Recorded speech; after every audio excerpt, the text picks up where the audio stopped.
የክርስቶስን ሥጋና ደም ለመቀበል ከምናደርጋቸው ዝግጅቶች አንዱ ለ18 ሰዓት መጾም ነው። ዛሬ ለምን ለ18 ሰዓት እንደምንጾም 4 ምክንያቶችን እነግራችኋለሁ። ማንኛውም ክርስቲያን ዘላለማዊ ሕይወትን ለማግኘት የክርስቶስን ሥጋና ደም መብላት አለበት። የሚበላው ሥጋና ደም ደግሞ ነፍስ የተለየው መለኮት የተዋሃደው እውነተኛ የክርስቶስ ሥጋና ደም ነው። ይህ ሥጋዬ ነው ብሉ፣ ይህ ደሜ ነው ጠጡ ብሏልና።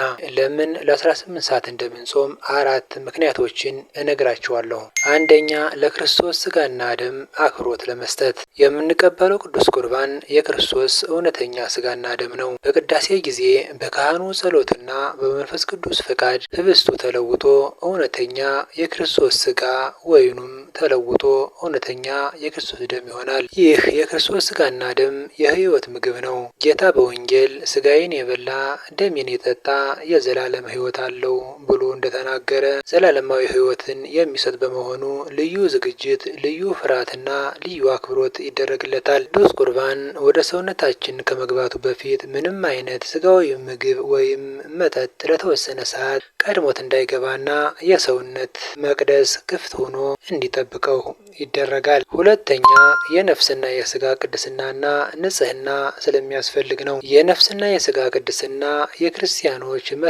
መሰረታዊ መስፈርት መሆኑን ቅዱስ ጳውሎስ እናንተ የእግዚአብሔር ቤተ መቅደሶች ናችሁ በማለት ያስረዳናል። የነፍስ ንጽህና የሚገኘው የውስጥ ማንነትን ከኃጢአት ከክፉ ሀሳብና ከምኞት በመጠበቅ ነው። የሥጋ ቅድስና የሚገኘው ደግሞ ከዝሙትና ከርኩሰት በመራቅ ሕዋሳትን በመቆጣጠር ነው። ሥጋ የነፍስ ማደሪያና የቅዱስ ቁርባን መቀበያ በመሆኑ ልዩ እንክብካቤና ንጽህና ያስፈልገዋል። ሶስተኛ፣ የክርስቶስን ሕማማትና ሞት ለማሰብ ነው። ኢየሱስ ክርስቶስ የሰውን ልጅ ከወደቀበት ለማንሳት ምንም በደል ሳይኖርበት መከራን ተቀብሏል። 6666 ግርፋትን ተገርፏል። በ5 ችንካሮች ተቸንክሯል። መራራ ሐሞትን ጠጥቷል።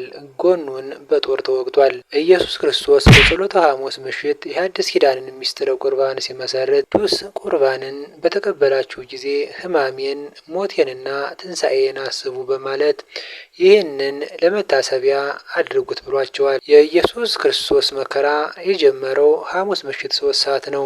ኢየሱስ ክርስቶስ ቅድስት ነፍሱን ከክቡር ሥጋው በፈቃዱ የለየው ዓርብ ከቀኑ 9 ሰዓት ነው። ይህ በድምሩ 18 ሰዓት ይሆናል። ቅድስት ቤተ ክርስቲያን የበላነው ከሆዳችን ጠፍቶ መራራ እስኪሰማን ድረስ መጾም እንዳለብን የምታስተምርበት ምክንያቱ ይህ ነው።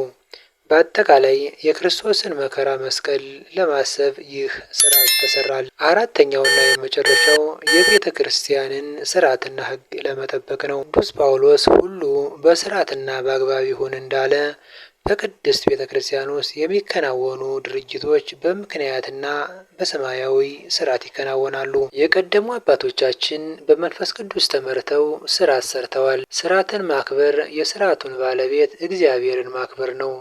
አባቶቻችን ነቢያት፣ ሐዋርያት፣ ሊቃውንት የምንመራበትን ሥርዓትና ደንብ ሰርተውልናል።